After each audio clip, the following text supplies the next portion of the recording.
जब ये नीच मनुष्य दूसरों को कष्ट देना, झूठी गवाही देकर के फंसा देना, पैसे के बल से, ध्यान से सुना जाए, पैसे के बल से निर्दोष को दंड दिलाना या निर्दोष को दंड देना।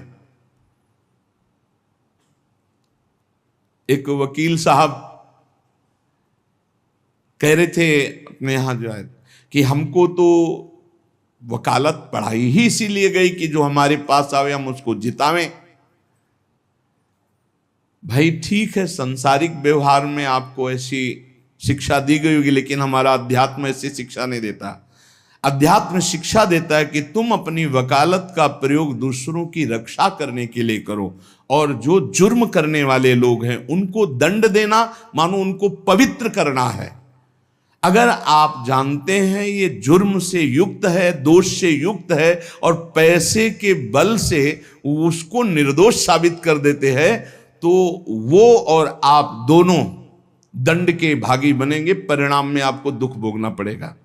अगर उसे दंड मिल जाता है तो वो पवित्र हो जाता है, आप बच जाते हैं। आपकी वकालत होनी चाहिए दूसरों को बचाने के लिए, जो निर्दोष हैं, और जो दोषी हैं उनको दंड देना ये वकालत का आपका फल होगा। क्योंकि आप अच्छे वकालत करने वाले हैं तो निर्दोष को बचाइए, और दोषी को सजा मिले तो दोषी भी पवित्र होगा और आप भी पवित्र हो जाएंगे।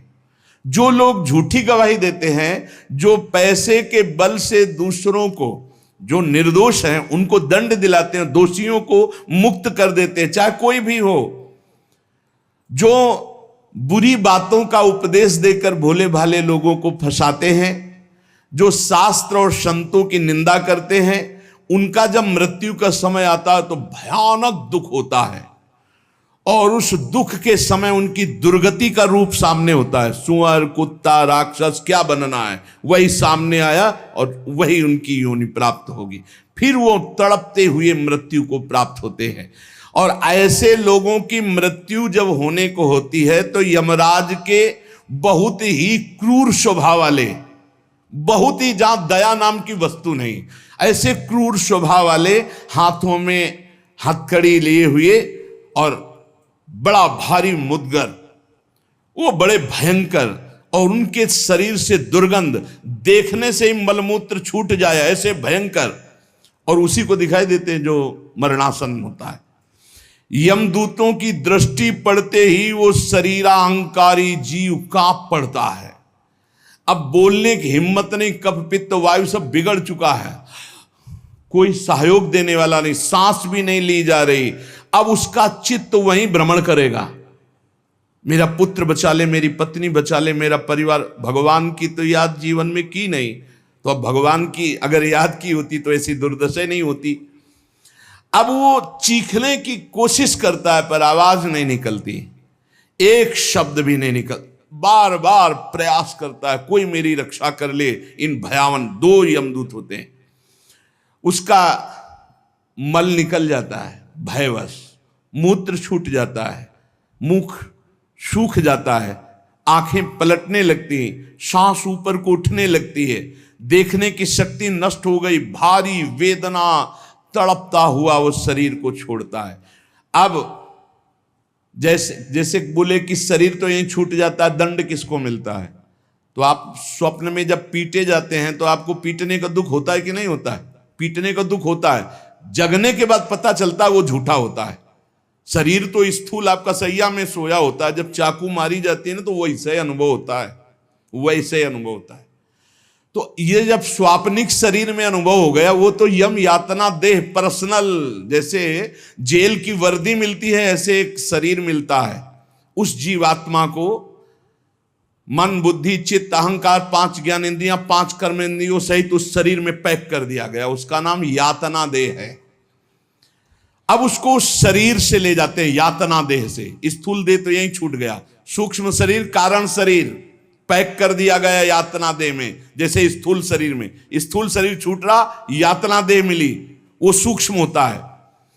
अब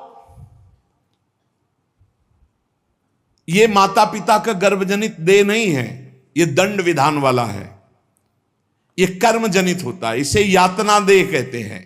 यमराज के दूत फांसी लगाते हैं गले में, जैसे कुत्ते के नहीं डाली जाती ऐसे, और पीछे से मुदगड़ों की मार और घसीटते हुए ले जाते हैं। पीछे से ऐसी मार कि वो चीखता है, चिल्लाता है, पूरा अनुभव जैसे स्थूल शरीर में, ठीक वैसे ही उसमें मरना नहीं होता। बस एक खास बात होती है, क्योंकि स्थूल शरीर में मरना होता है, सूक्ष्म शरीर कारण शरीर जो यातना दे में उसमें मरना नहीं होता। बहुत लोग कहते हैं शरीर तो यहां छूट गया फिर नर्क स्वर्ग किसको मिलता है। अरे शरीर एक कोट की तरह उतार दिया गया, तू तो उसी में पैक है, अभी भूल मत कर। अब देखो दक्षिण दिशा की ओर उसे दौड़ाते हुए मारते हुए पीछे से ले जाते, और तप्त बालू, आग जैसी तपती हुई बालू, जैसे यहां कुश होते हैं ऐसे लोहे के कांटे होते हैं, उस पे चलना, कांटे फैले हुए हैं, कहीं लोहे की बड़ी बड़ी कीलें गड़ी हुई हैं, कहीं लोहे की कंकरीली ऐसी भूमि, लोहे के ऐसे सैकड़ों कांटे जैसी, गुखरू जैसी ऐसी डाल दी गई हैं लोहे की, और अत्यंत कठोर, जब उसमें पैर रखते हैं भारी कष्ट, पीछे से मार, वहां दया नहीं है। कहीं आगे भूमि आग जैसी जलती हुई, कहीं सैकड़ों गड्ढे जिनमें गिरा गिरा करके मारते हुए ले जाते हैं, और सूर्य भगवान इतने नजदीक से ताप देते हैं कि आग लगती है, वो सूर्य की किरणों से जलता है। ऐसे यमराज के उस मार्ग में घसीटते हुए यमराज के दूत ले जाते हैं, यमपथ, और बीच बीच में दूत उनको कठोर ताड़ना देते हैं, रोक रोक के, मरना है नहीं। जिस समय जीव को घसीट कर ले जाते हैं, सैकड़ों घुड़कियां मार, इस तरह का कष्ट हो, अभी ये ब्याज है, नरक नहीं पहुंचा, अभी तो यात्रा है। बिना किसी सवारी के यात्रा होती है 48 मिनट 2 घड़ी में। जो मनुष्य यहां छत्र दान किया है किसी को, श्री जी को, बिहारी जी को, गुरुजनों को, आचार्य जनों को छत्र दान किया, तो जब वो जाता है तो ऊपर के ताप से बच सकता है, उसे वही छत्र मिलेगा। और जो किसी को पूज्य जनों को पादुकाएं दान की हैं, फिर उसको पादुका, अगर अन्न दान किया है तो रोक के भोजन, ये मोक्ष नहीं, कल्याण नहीं, दान पुण्य से नहीं होता, ध्यान दीजिए। हां, उस भारी संकट के समय में तुम्हें भोजन मिल जाएगा, पौशाला खोला, पानी पिलाया तो तुम्हें पानी मिल जाएगा। और जो मूर्ख यहां आकर के ये सब नहीं किया तो जाना उसको भी यमपुरी है। भजन के बिना यमपुरी से नहीं बच सकते, दान पुण्य करके। अवश्य में भोक्तव्यम कृतम कर्म शुभाशुभम, इसीलिए समझ लो, सोचते हो कि हमने दान पुण्य कर दिया, अब हमारे लिए विमान आएगा परम पद का, जाना नरक ही पड़ेगा। बारी मथे घृत होए बरु सिकताते बरु तेल, बिनु हरि भजन न भवतरी या सिद्धांत पेल। भजन के बिना नहीं, इसीलिए कह राधा राधा राधा। अब इस प्रकार की यात्रा, अनेक प्रकार से कष्ट भोगता हुआ पाप पीड़ित जीव धर्मराज के नगर में पहुंचा। अब वहां सेकंड के कम हिस्से में हिसाब हो जाता है। ऐसा थोड़ा क्या नाम है, कहां से लाए हो, क्या क्या किया, ऐसा नहीं, 1 सेकंड के कम हिस्से में बहुत लाइन लगी हुआ। यम यातना के शरीर में भारी कष्ट भोगता हुआ जीव, दाह का अनुभव करता हुआ, कांपता हुआ, भयंकर वेदना से युक्त सामने खड़ा हुआ, देखते ही निर्णय हो गया।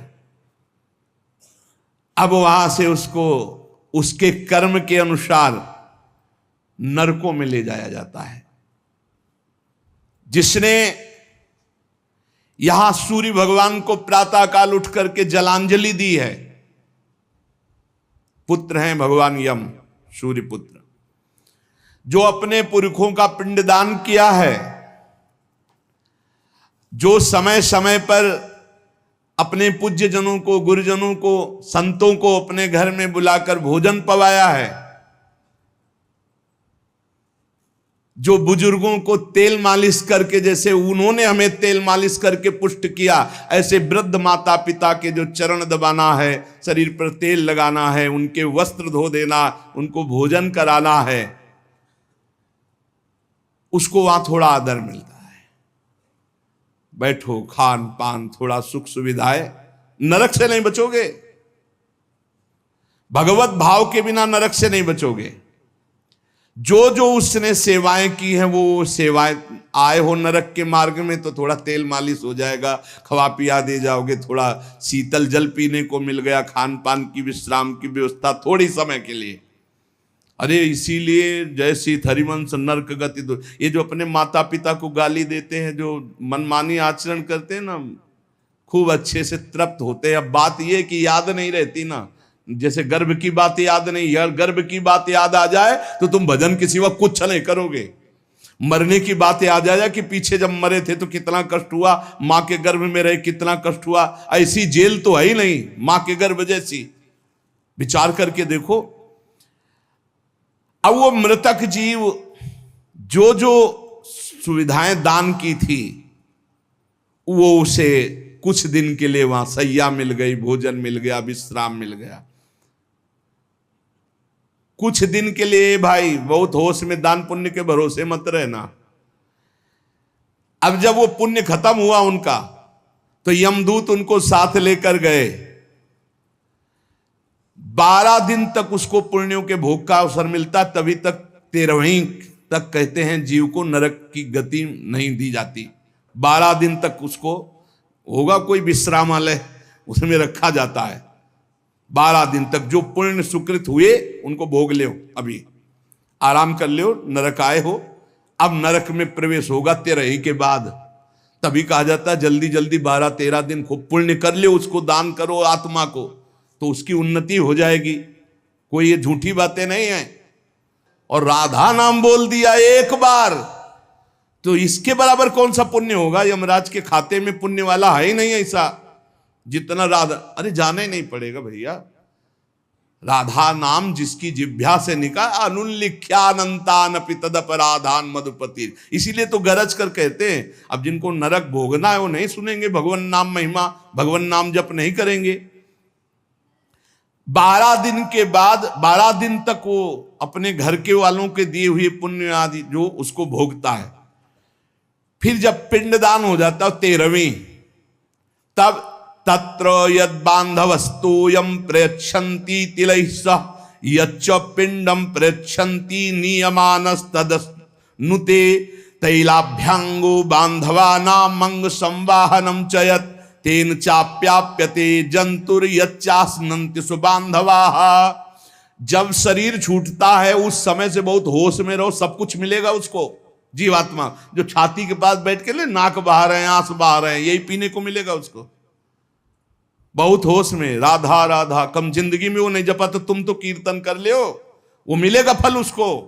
12-13 दिन का ऐसा हिसाब रखा जाता है कि बांधोजन परिवार के, लेकिन भजन नहीं करेंगे, रोना धोना। मृत्यु से 12 दिन बीतने के पश्चात यमपुरी को खींच कर ले जाया जाता है उस जीव को। अरे यमपुरी भैया हुआ जैसे जेल पहुंचे, कोई थप्पड़ लग रहा है, कोई डंडा लग, वो देखे कि प्राण छूट जाते कि हमारे ये दुर्दशा। मरना नहीं खास बात है, यमराज की यमपुरी को देखते ही प्राण सूख गए। कोई काटा जा रहा है, कोई कोल्हू में पेरा जा रहा है, कोई पकौड़े की तरह तला जा रहा है, हाहाकार मचा। मरना किसी को है नहीं। मृत्यु काल ये सब वहां नजर आ रहे हैं। मूर्तिमान मृत्यु, मूर्तिमान काल, जो यमपुरी में दंड हो रहा है। काजल की राशि के समान, जैसे काजल के पहाड़ ऐसे यमदूत हैं कि ऐसे पचका दे तो भैया, ऐसे नींबू जैसे नहीं निचोड़ा जाता, ऐसे निचोड़ दिए, फिर छोड़ दिए, फिर वो जी गया, फिर निचोड़ दिए। अब बोले 10,000 वर्ष तक यही करना है उसको। अब 10,000 वर्ष तक वो ऐसे करता रहे, क्या दुर्दशा। तभी हरिवंश महाप्रभु कहते हैं, रस सिद्धांत का वर्णन जब करते हैं तो कहते हैं, जय सीत हरिवंश नरक गति दुर्भरी, बहुत कठिन है नरक की गति। तभी कहते हैं नरक जाओगे होश में रहो, तो मतलब सबसे बड़ा दंड नरक का। लोग कहते हैं कि कहां नरक स्वर्ग है, किसने देखा है, तुम देख लोगे। ऐसे आचरण रख रहे हो जो संतों की अवहेलना करे, शास्त्र की अवहेलना करे, भगवान को अवहेलना कर रहे हो, अपने आप देख लोगे पर बताने नहीं आओगे। बस खास बात ये है। और भौहें कैसी? टेढ़ी भौहें, काजल के समान काले, और विकराल मुख, लंबी दाढ़ें, कुरूप, आवाज भीषण भयंकर, और रोम ऐसे जैसे बंबूल के कांटे कि अगर ऐसे कर दे तो पूरा शरीर छेद जाए, ऐसे दूत।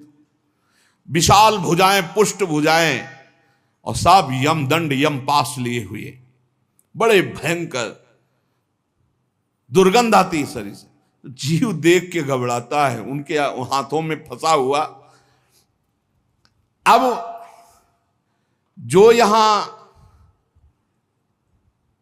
पराये पुरुष से रति करती है, अपने पति को धोखा देकर, जो अपनी पत्नी को धोखा देकर दूसरी पराई स्त्री से, पतिवंचक पर पति रति करई, रौरव नरक कल्प सत परई। ऐसे ही पुरुष को, ऐसे स्त्री को।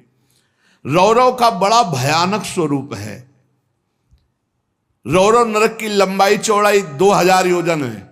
1 योजन 4 कोश और 1 कोश 3 किलोमीटर, 2000 योजन कितना हुआ? 4 दूनी 8, 8000 कोश। 2000 का 4 तो 8000 हुआ, और 8 त्रिक 24,000 किलोमीटर का है। 24,000 किलोमीटर का, और गड्ढा रूप है जिसकी बहुत गहराई है। यह नरक बड़ा दुखदाई है। इसमें अंगार रास बिछी हुई है, आगों की अंगार रास, दहकते हुए अंगार, बहुत ही। अब जो स्त्रियां पराये पुरुष से, तो वैसे ही सैया अंगार की और तपता हुआ आग का पुरुष। अब भैया वहां जो पुरुष पराई स्त्री से, ये लिव इन रिलेशन, ये गर्लफ्रेंड, तुम्हारा इंतजार हो रहा है रौरव में, नंबर लिख गया है। तस्मात् शास्त्रम प्रमाणन्ते, पशुवत आचरण नहीं। इसीलिए भारत भूमि में जन्म होना शास्त्रों में महानता का वर्णन किया गया, क्योंकि धर्म का पूर्ण यहां पालन करने वाले जन होते हैं। जो नहीं करते उनके लिए व्यवस्था है। अब उसके भीतर यमराज के दूत उस पापी जीवात्मा को, अब वहां स्त्री पुरुष तो है नहीं, वो तो शरीर पहले ही छूट गया। अब यातना देह, वो जेल की वर्दी, यातना देह नरक की वर्दी, धधकती आग में वो जल रहा है, चीख रहा है, पग पग पर भुन भुन कर गिर रहा है, न मूर्छा न मरण, रात दिन चीखता रहता है, जलता रहता है। दौड़ना है 28,000 किलोमीटर, बस उसी में दौड़, आनंद लीजिए। कितने दिन? बोले सहस्त्रों वर्ष, 1-2 वर्ष नहीं, सहस्त्रों वर्ष। ऐसे पापियों की शुद्धि नरक में की जाती है। फिर जब वहां से निकलते हैं तो कीड़े मकोड़े, पतंगे, हिंसक जीव, मच्छर, वृक्ष, ऐसी योनियों को प्राप्त होते हैं पापी जीव। या मनुष्य योनि में आए, पाप बहुत नष्ट हो गए वहां, तो यहां कुबड़ा, नाटा, बड़े घृणित शरीर वाले, जो अवशिष्ट पाप बचते हैं थोड़े। आप कहोगे नरक भोगने के बाद भी अवशिष्ट बचे? कि हाँ, जैसे यहां किसी को सजा दी जाती, 20 साल की सजा और 1 लाख रुपया जुर्माना। अरे जब जेल ही दे दी तो जुर्माना का? बोले नहीं, जुर्माना है। तो जो जुर्माना हुआ उसका ये दंड है मृत्यु लोक में, समझ लो। जैसे लोग प्रश्न कर देते, हमें आज समझ में नहीं आता, जब नरक भोग लिया तो फिर यहां क्यों भोगना पड़ता है? तो तुम्हारी समझ में नहीं आता, जब 20 साल की सजा दे दी, 1 लाख जुर्माना रख दिया, वो जुर्माना ये मनुष्य से भजन कर ले हो, नहीं तुम्हारी दलीलें काम नहीं आएंगी। इस प्रकार पाप करने वाले जीवों को विविध प्रकार के नरकों में पिताजी कष्ट दिया जाता है। सुमति महाराज कह रहे, जब यहां से कोई पुण्यात्मा पुरुष गति करता है तो वो पुण्य लोकों को ले जाया जाता है। उसके साथ गंधर्व लोग गीत गाते हुए चलते हैं, आगे आगे अप्सराएं नृत्य करती हैं, और वो विमान पर बैठा आभूषणों से सुसज्जित, समय समय पर मीठा जल ये सब सुविधाएं भोगता हुआ स्वर्ग जाता है, और वहां अपने पुण्य के अनुसार अप्सरा, विमान, महल सब सुविधाएं प्राप्त करता है। पर वहां भी जलता रहता है, क्योंकि उसके दिमाग में एक माला पहनाई जाती है उसके शरीर में। उसको बता दिया जाता है जिस दिन ये माला कुम्हला गई, यहां खोपड़ी के बल से नीचे फेंक दिए जाओगे, मृत्यु लोके विसंति।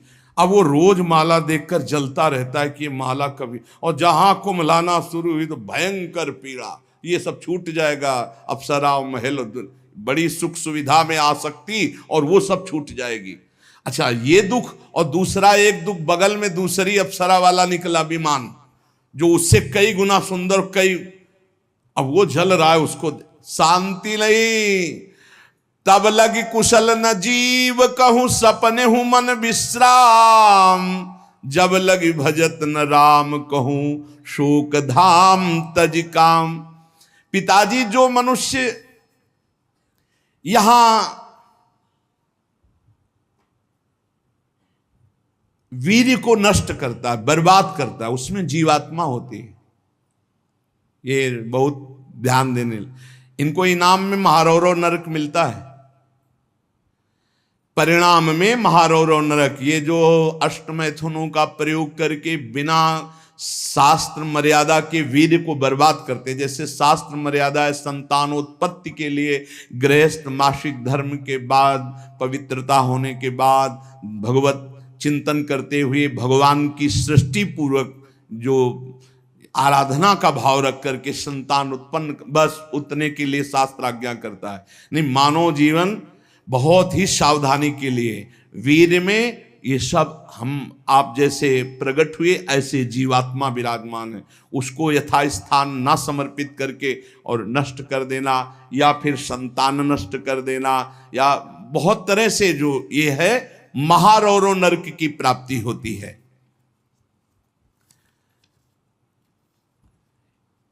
नारकी घोर दुखदाई नरकों में ये जब जीव गिराए जाते हैं तो इनको पहले पता होता कि मेरे इस पाप का दंड मिल रहा है, मैंने जो पाप किया है। बहुत ध्यान देने की बात है, अभी तक जो चर्चा हुई उसमें खास बात यह है, आचरण पवित्र ना होने से नरकों की प्राप्ति समझ लो।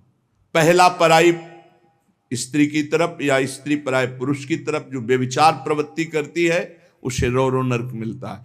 यहां जो व्यर्थ में वीर्य नष्ट करते हैं अन्य प्रकार से, इसे खिलवाड़ न समझा जाए, ये मनोरंजन नहीं है। मानव देह बहुत बड़ी संपत्ति है जो भगवान की प्राप्ति के लिए मिली है। जैसे आप अभी पता चले कि आप शरीर को नष्ट करना चाहते हो तो हमारी भारत सरकार आपको बंदी बना लेगी। सरकारी संपत्ति, आप जी सकते हो, केवल सेवा कर सकते हो, कर्म कर सकते हो, लेकिन इसे नष्ट करने का अधिकार नहीं। तो भागवतिक भी दंड है इसमें। तो आपको वो जो संपत्ति मिली हुई है, आंख, नेत्र, कान, सब इंद्रियां, इनका सही मार्ग में प्रयोग करो। गलत प्रयोग करोगे तो दंड मिलेगा। तुम इसके स्वामी नहीं हो, तुम सेवक हो। ये भगवान की दी हुई वस्तु है, उसे दुखदाई नरकों में गिराया जाता है।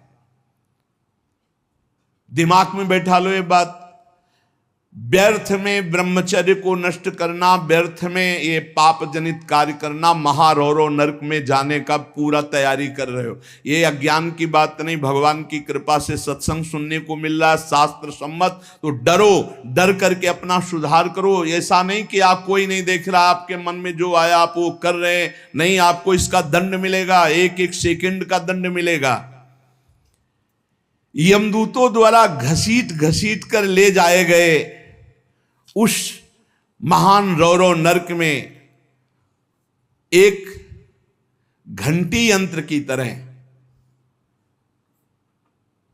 उसमें बड़े बड़े कांटे ऐसे हैं जैसे खजूर के, वो घूमता हुआ है।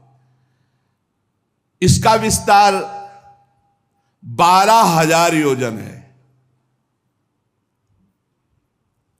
बरचौक 48,000 कोष, 12,000 योजन तांबे की सी तपती हुई धधकती हुई भूमि, और उसमें बिजली जैसा यंत्र घूमने, और बड़े बड़े खजूर जैसे कांटे, और ऊपर से उसमें फेंक दिया, तड़पता है ऐसे, बस उसी में तड़पते घूमते रहो। अरे बड़ा कष्ट में, वहां मरना ही नहीं है तो वहां पूरा खेल बहुत कष्ट का है। नीचे से धधकती आग, ऊपर से राउंड करने वाला बिजली का जैसे झूला, और उसमें बड़े बड़े कांटे, अब फेंक दिया गया, और तड़प कर दूसरी तरफ गिरता है तो कांटे कांटे कांटे, नीचे गिरता है तो आग, फिर उठाकर उसके होश में मनमानी आचरण नहीं। यमदूत उसके हाथ पैर बांध देते हैं, फिर उसमें डालते हैं। इसी महारौरव नरक में एक स्थान, उसी 12,000 योजन वाले में, कौआ, बगुला, बिच्छू, मच्छर, गिद्ध और इन सबकी चोंचे, पूंछ सब लोहे की जैसी, वज्र जैसी कठोर, उसे नोचवाया जाता है। किसको? ये जो नहीं भूंज के मुर्गा मुर्गी बकरी बकरा नहीं बड़े स्वाद से बोले चिमटी से खाते हैं ऐसे, वैसे चिमटी जैसी नोच, जिंदा नोच नोच के, वो उसमें वहां कोई बचाने वाला नहीं, इसलिए कह रहे मान जाओ, बंद कर दो, अब लो नसानी, अब ना न सही हो, इतने बड़े तुम भारत लेवल के, विश्व लेवल के महावीर नहीं बनोगे मुर्गा बकरी और अंडा खा करके कि हाँ तुम्हारी जय हो जाएगी, पराजय हो जाएगी। बंद कर दे रे, ये मांस मछली जीवों की हत्या करना, मनुष्य जन्म बहुत सुंदर मिला है भगवत प्राप्ति के लिए। जिनके कानों में पड़ रहे हो हाथ जोड़कर प्रार्थना है, रौरव नरक महारौरव नरक की तैयारी मत करो, ये मुर्गा मछली बंद कर दो, इतने बड़े बलवान नहीं हो जाओगे कि यमदूतों को पटक दो। यमराज के पास लौट के गए, बोले बहुत धुनाई हुई है, वो तो केवल हरि पार्षद कर सकते, दूसरे ले नारायण पुकारा तो हरि पार्षद आ गए, बचा लिया उसे। समझो, कौवे, बगुले, बिच्छू, मच्छर, गिद्ध, ऐसे मच्छर ऐसा जो पूरा ऐसे इंजेक्शन जैसे बड़े बड़े ऐसे वज्र के समान, जिनकी चोंचे मार मार करके नोचते हैं। अब वो व्याकुल छटपटाता है, आप जब कर्म सुधारने थे तब तो मनमानी आचरण करते हो। ये बहुत संभल के, ये हम इसीलिए सुना रहे हैं कि जो नहीं समझ रहे कुछ नहीं, देख लेना भैया, देख लेना। बोले कि यहां कोई देखने को मिलता है? हाँ देखने को मिलता है। मर्सरीज गाड़ी में लग गई आग, वो अंदर है, जिंदा भून गए, ये क्या है तुम्हें समझ में नहीं आ रहा है? तुम जिंदा भून के खाते हो तो समय तुम्हें जिंदा भून देगा। तुम दूसरे को काट के खाते हो, एक्सीडेंट हुआ, यहां घुसा यहां घुसा, निकलने के चांस नहीं, तड़प कर मरो। कर्म को अवश्य में भोक्तव्यम कृतम कर्म शुभाशुभम, किस जन्म का कौन सा कर्म तुम्हें दंड दे दे, डरो। यहां सब कुछ दिखाई दे रहा है, तुम आंख खोल करके देख लो। एक बेटा है जो जीवन भर सुख देता है, एक बेटा है जो जीवन भर दुख देता है, एक पत्नी है जो देखते ही हृदय आनंदित हो जाए घर में जाते, और एक है कि देखते ही जलकर भून जाओ। एक पति है जो पूरे जीवन सुख देता है, एक है कि जीना मुश्किल। ये सब कर्मों का फल भोगना पड़ता है। अब दूषित बुद्धि के कारण जो जो पाप किया, 10 करोड़ वर्ष दूसरों का मांस खाने वाले के ये गिद्धादि नोच नोच के खाते, मरना वहां है नहीं। खा गए फिर मांस उदय, फिर खा गए फिर मांस उदय, होश में। अरे कुछ ना हो भैया, नमक रोटी खाओ, संयम से रहो तो बढ़िया बल आ जाएगा। शरीर में बल को तो तुम नष्ट कर रहे, ऊपर से डालने से क्या होगा? पक्का कहते हैं अगर आप 10 वर्ष ब्रह्मचर्य रहो तो तुम्हारे अंदर ऐसी सामर्थ्य आ जाएगी कि क्या करूं, कहां कौन सी मेहनत करूं, ऐसा तुम्हारे अंदर आने लगेगा। बचपन से ही धर्म विरुद्ध आचरण। अरे इंद्रियों को वश में करने के लिए मुर्गा मछली वाली ताकत थोड़ी चाहिए, पवित्रता की ताकत चाहिए। ये मन के गुलाम, इंद्रियों के गुलाम पाप कर 10 करोड़ वर्ष भोगने पर फिर उसको मनुष्य लोक में भेजा जाता है। और फिर कैसे भेजा? मुर्गा बना के। फिर वो चाकू, समझ रहे हो ना, जिसको तुमने काटा था,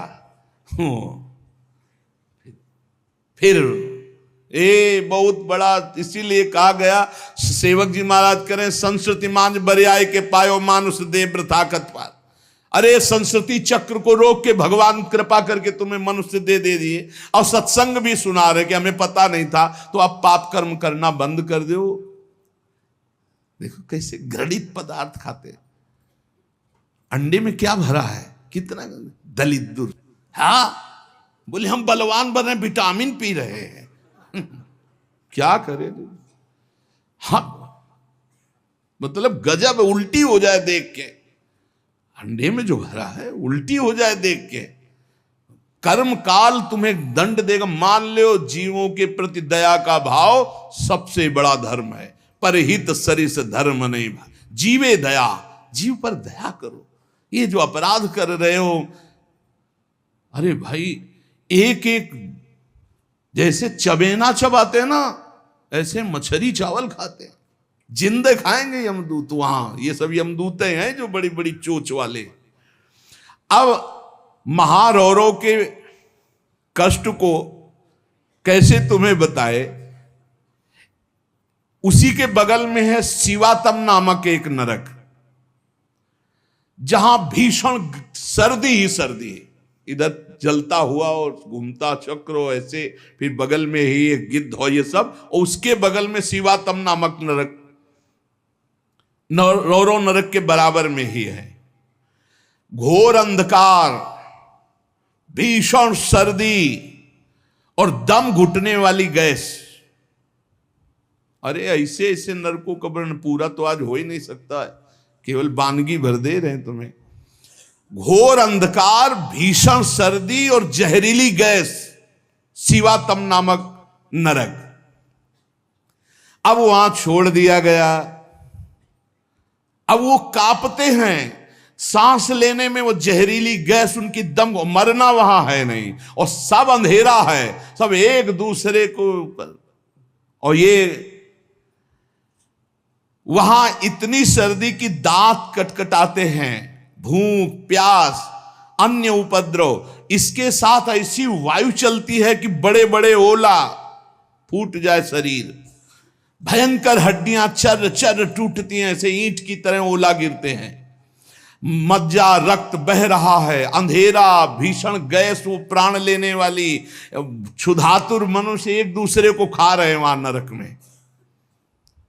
शिवातम नामक नरक, महान कष्ट भोगते हैं ये निकृष्ट पुरुष, जो दूसरे के बच्चे का अपहरण करके ले आते, जैसे ने दूसरे आदमी का चोरी करना, हिंसा करना, मार का, ये सब इस नरक को प्राप्त होते हैं। डरो, यही डर ही डर हरिवंश हित, जिनो भ्रमय गुण सलिल पर, जी नामन मंगल लोक त्युस्व। ये छोटे छोटे पशु पक्षियों को तुम मार कर खाते हो, दूसरों के धन का अपहरण करते हो, अस्त्र शस्त्र लेकर किसी दुकान में घुस गए, उसको मार दिया, काट दिया, उसकी संपत्ति छीन लाए, ले लो, तुम्हारा ये स्वागत होगा। शिवातम नामक नरक में डाले जाओगे, जहां केवल अंधकार, भीषण सर्दी, ओला की वर्षा और दम घुटने वाली गैस, हजारों हजारों वर्ष वहां तुम्हें भोगना होगा। इसी के बगल में है निकृंतन नामक नरक। इसमें कुम्हार की चाक की तरह पूरा नरक घूमता रहता बड़ी रफ्तार से। ये थोड़ी देर रफ्तार वाले में किसी यंत्र में बैठ के देखना, बहुत रफ्तार से जो घूम रहा हो, चक्र की भांति निरंतर घूमता रहता है। और यमराज के दूत कोड़ा लिए खड़े रहते हैं, और जैसे उसके सामने आए तो इधर मारा चप से, और वो घूम के सर से वो उधर मारा, उधर, चारों तरफ कोड़े की मार। और उस यंत्र अब वो उल्टी करता है, भयंकर भय लग रहा है, उसी में घुमाया जाता है। कुम्हार की चाक के समान चक्र की तरह निरंतर घूमता रहता है। यम दूत पापी के ऊपर कोड़ों की वार करते रहते हैं। शरीर पूरा मस्तक तक रक्तमय हो जाता है कोड़ों की मार्ग से, रफ्तार से वो घूमता है, प्राण निकलना नहीं है, सब चिथड़ा उड़ जाता है कोड़ों, और सब मरना वहां है नहीं। बहुत कष्ट भोगना पड़ता है। यहां जो शराब पीते हैं, शराब पी करके अपने पूज्य जनों का अपमान करते हैं, नहीं, उनको पृथ्वी घूमती नजर आती है शराब पीने वाले, उसी में डाले जाओगे। नरक वैसे ही बना है तुम्हारे लिए व्यवस्था। जो बड़े पूज्य जनों का अपमान करते, गाली गलौज, मदिरा पीना महापाप है ऐसा हमारा शास्त्र कहता, मान लो। इसमें ये मत सोचो कि जीव की हत्या नहीं, लेकिन हमारा जो शास्त्र के तस्मात् शास्त्रम प्रमाणम ते कार्याकार्यो व्यवस्थित हो, ऐसा ना सोचो। बिल्कुल अक्षरशः सत्य है। आज विज्ञान भी जो कुछ लाभ ले रहा है हमारे शास्त्रों से ही ले रहा है।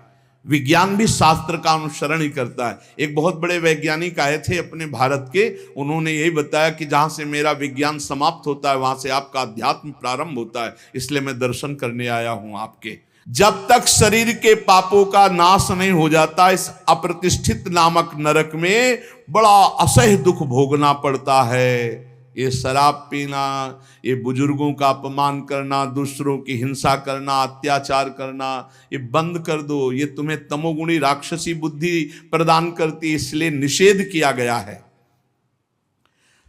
मनुष्य हजारों वर्षों तक इन यंत्रों को भोग करके जब पवित्र होता है, तब फिर उसको फिर यहां मृत्यु लोक में जन्म दिया जाता है। एक अस्पत्रवन नामक नरक है। ये 1000 योजन तक की लंबी भूमि का है। बड़े बड़े तलवार जैसे इसमें है, पत्ते हैं तलवार जैसे मजबूत। 1000 योजन में, ऐसे समझो एक वृक्ष है 1000 योजन, और ऊपर से फेंके जाते हैं पापी, कई टुकड़े होकर नीचे गिरे, फिर उठा के फिर फेंके, यही क्रिया चलती रहती है। सूर्य की ऊपर से प्रचंड गर्मी, नीचे से जलता हुआ दाह, और बीच में तलवार जैसे ऐसे यंत्र, उनमें फेंका जाता। अस्पत्रवन, तलवार की तीखी धार के समान। और जो आसपास जगह है उसमें बलवान कुत्ते रखे जाते हैं, जो 10,000 की संख्या में एक साथ, जो जीव फेंका गया, कटा, नीचे गिरा, सोई शरीर पूरा हुआ, सोई कुत्ते नोचने लगे। होश में हो जाओ, बहुत भयावह है। और उनके मुख दाढ़ें भी बड़ी लंबी लंबी, कुत्तों की, व्याघ्रों के समान, इसलिए वो हाय हाय चिल्लाता है, वहां कोई बचाने वाला नहीं मिलता। इस अस्पत्रवन नामक नरक में बहुत दुख दिया जाता है। बार बार आहत होकर के नीचे गिरे तो अंगार, अगर थोड़ी देर शरीर बचा रहे तो कुत्ते नोच रहे, फिर उठाकर फिर उसमें डाला गया। एक भयंकर तप्त कुंभ नामक नरक है, जिसमें तेल खौलाया हुआ है, पकौड़ा की तरह पकाए जाते हैं। पुत्र सुमति ने कहा, पिताजी मैंने इन सब नरकों को भोगा है और मुझे 10,000 जन्म की स्मृति प्राप्त है, इसलिए मैं यथावत देख के कह रहा हूं। आज के 7वें जन्म पहले मैं एक वैश्य कुल में उत्पन्न हुआ था, और मुझे अपने कुल की सेवा मिली हुई थी। जो तो एक दिन मैं व्यापार से जा रहा था तो कुछ गौएं पानी पीने जा रही थी। मैंने उन गौओं का विरोध कर दिया और गौओं को पानी पीने नहीं दिया। उसके अपराध से मुझे अत्यंत भयंकर नरक में डाला गया था, जहां आग की लपटे जैसी गर्मी थी और बूंद पानी नहीं। कई हजार वर्षों नरक भोगना पड़ा था एक अपराध का। जो पापी यहां इस पशुओं को काट करके उनका खून पीते हैं, उन पापियों को कोल्हू में पेरा जाता। मैंने वहां देखा, कोल्हू में जैसे गन्ना पेरा जाता है, नीचे खून की कीचड़ जमी होती, दुष्कर्मियां चिल्ला रहे, उनको कोल्हू में पेरा गया। धीरे धीरे आराम से पेरा जा रहा, बाहर निकले फिर पूरा जीवित, फिर पेरा जा रहा है। हाहाकार ही हाहाकार वहां सुनाई देता है। मुझे तो सिर्फ दिखाया गया था, इस अपराध के कारण मैंने नरक देखा। बड़ी पीड़ा, बड़ा संतप्त, बड़ी जलन। तप्त बालुक, तप्त कुंभ, कितने तुम्हें नरकों का वर्णन बताएं। पिताजी, जीवों को यदि आनंद लेना है तो यहां भगवान का भजन कर लो, धर्म से चल ले। ये मत समझो कि यहां तुम आयो स्वतंत्र हो, जो चाहो कर लो। नहीं नहीं, बंधन है बंधन। आप किसी की नजर में हो, हर समय आपके ऊपर सीसी कैमरा लगा हुआ है, आप एक एक चेष्टा जो कर रहे हो उसका आपको दंड या सुकृत पुरस्कार मिलेगा। और अगर भजन कर ले गए तो भगवान की प्राप्ति होगी। जो भगवान का नाम जपते हैं, भगवान के आश्रित हैं, तो भगवान ने कहा अभी जो भी हो गया चिंता मत करो, पीछे जो हो गया सब राधा राधा। भगवान के वचन कभी मिथ्या नहीं होते। श्री भगवान ने कहा है सर्वधर्मान परित्यज्य मामेकम शरणम व्रज अहम त्वाम सर्व पापेभ्यो मोक्षयिष्यामि मा शुचा। मैं सब पापों से मुक्त कर दूंगा। भगवान की शरण में होके खूब नाम जप करो। लेकिन ये जो गंदी बातें हैं, मत देखो, मत बोलो, मत सोचो, मत करो, नहीं, ये बाधा पहुंचा देंगी। एक ब्रह्मज्ञानी महात्मा सुमति पूर्व में शिष्य बना करके प्रमाद स्थिति को प्राप्त होने के कारण एक जन्म और लेना पड़ा। इसलिए छोटी छोटी गलती में चूक हो जाती, फिर भयानक पापाचरण रूपी गलती करके कौन भगवत प्राप्ति कर पाएगा। इसलिए सावधान, नाम जप करो, कोई पाप कर्म ना होने पावे। शास्त्र का स्वाध्याय करो, जिससे तुम्हें पता चलेगा कौन सा पाप कर्म है और कौन सा शुभ कर्म है, और कौन सा ऐसा कर्म है जो शुभ अशुभ दोनों को विध्वंस करके भगवत प्राप्ति कराता है। खूब नाम जप करो, भगवान की शरण में रहो, वो सारे पाप नष्ट कर देंगे, तुम्हें भोगना नहीं पड़ेगा। पर आगे सावधान रहो, पाप उसी के नष्ट होते हैं जो अब लो नसानी अब ना नसइयो, आज तक किया आगे नहीं करूंगा, वही पवित्र होता है। तो ये संकल्प लो, ये नियम लो, ये भगवान से प्रार्थना करो कि हमारे द्वारा किसी का अहित न हो, किसी का अमंगल न हो। हर जीव जीना चाहता है, हर जीव सुखी होना चाहता है। तुम उन्हीं जीवों को दुख देकर कैसे सुखी हो सकते हो। इसलिए सावधान, अपनी जीव को संभालो, अपनी जनेंद्री को संभालो, अपनी बुद्धि को संभालो, खूब नाम जप करो। शेष चर्चा आगे। श्री राधा वल्लभ लाल की।